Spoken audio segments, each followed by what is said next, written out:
Bonjour, je suis le docteur Rousseau. Tu as probablement déjà entendu parler du sexe sans risque. Par exemple, pourquoi tu dois utiliser des condoms et pratiquer la contraception. C'est une bonne nouvelle. Pendant les 5 prochaines minutes, je vais te donner un cours accéléré sur le sujet préféré de tous quand on parle de sexe, les infections transmissibles sexuellement. Une infection transmissible sexuellement est une maladie qui passe d'une personne à une autre lors d'une activité sexuelle. De nombreux types différents d'ITS peuvent se transmettre durant des rapports sexuels oraux, vaginaux ou anaux. Certains peuvent même se transmettre par un contact génital de peau à peau. Afin de raccourcir, on utilise ITS pour infection transmissible sexuellement. Tu as sans doute entendu les gens parler de MTS ou de maladie vénérienne, c'est la même chose. Comment peux-tu savoir si toi ou quelqu'un d'autre a une ITS? C'est impossible. Tu dois toujours te souvenir d'une chose à propos des ITS. La plupart du temps, elles sont invisibles, c'est-à-dire qu'elles ne présentent aucun symptôme visible. Le seul sexe sans risque est l'absence de rapport sexuel. Si tu choisis d'adopter une sexualité active, tu peux alors pratiquer la sexualité à risque réduit. Cela signifie que tu utilises un condom et que tu subis régulièrement un test de dépistage des ITS. Il est important de traiter les ITS le plus tôt possible et de ne pas les propager.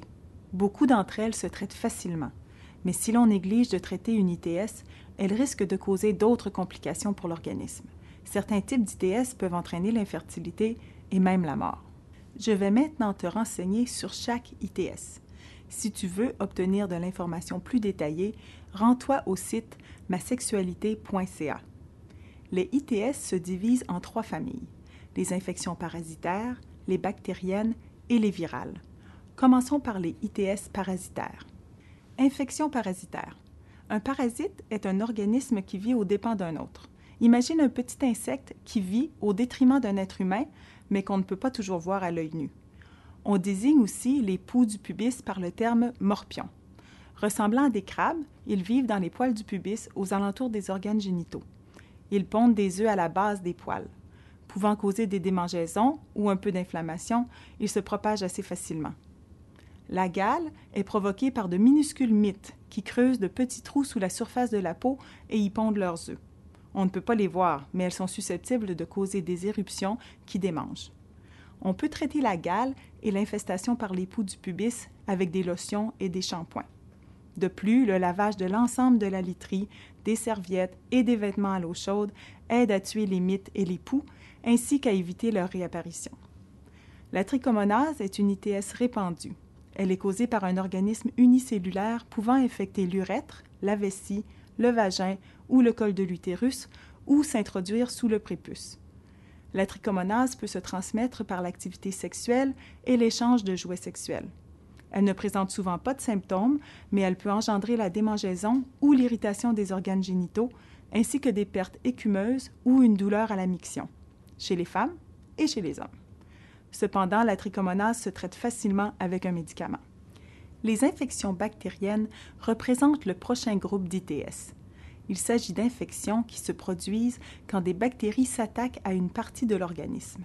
Il en existe 3. La chlamydiose est l'une des infections transmissibles sexuellement les plus courantes, surtout chez les gens âgés de 15 à 24 ans. Elle se propage par l'activité sexuelle et souvent, elle ne présente aucun signe ou symptôme. Sinon, la démangeaison ou l'inflammation des organes génitaux, des écoulements et une douleur à la miction constituent quelques-uns des signes et des symptômes les plus courants. La chlamydiose se traite facilement avec des antibiotiques. Par contre, si rien n'est fait, elle risque d'engendrer l'infertilité, tant chez les femmes que chez les hommes. La gonorrhée est une infection qui se transmet souvent en même temps que la chlamydiose et qui présente les mêmes symptômes. On la constate le plus souvent chez les personnes âgées de 15 à 29 ans. La gonorrhée se traite facilement avec des antibiotiques. Par contre, si rien n'est fait, elle risque d'engendrer l'infertilité, tant chez les femmes que chez les hommes. Considérée rare autrefois au Canada, la syphilis connaît maintenant une hausse.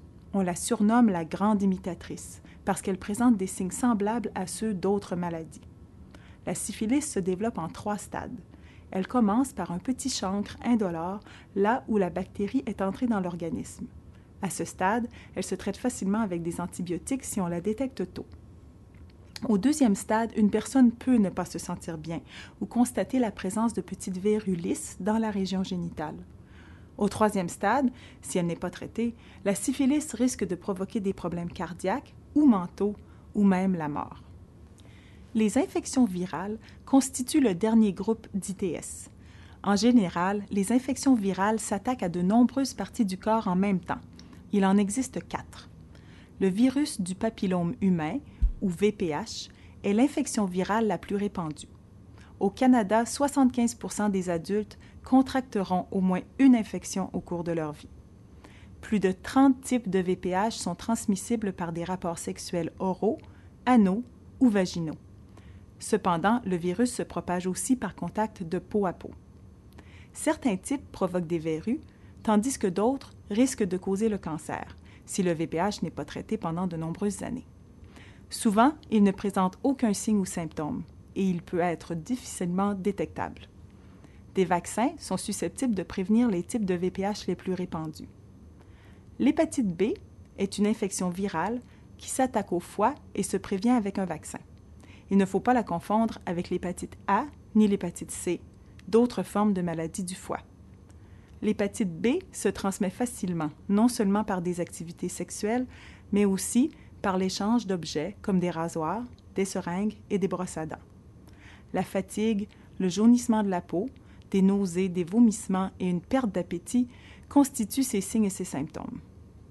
L'herpès génital est causé par le virus de l'herpès simplex, qui est de la même famille de virus qui provoquent les feux sauvages autour de la bouche. Les deux types d'herpès peuvent infecter les régions génitales et engendrer des vésicules douloureuses. Le virus se transmet par des activités sexuelles ou par contact de peau à peau. La plupart du temps, les gens confondent l'herpès génital avec le VPH ou les condylomes. L'herpès est incurable, mais il existe des traitements efficaces contre les éruptions récurrentes. Le virus peut passer à un stade latent et ne présenter aucun symptôme, mais il est encore transmissible à ce moment-là. Le virus de l'immunodéficience humaine, ou VIH, attaque le système immunitaire de l'organisme, rendant ainsi les personnes atteintes incapables de combattre d'autres maladies.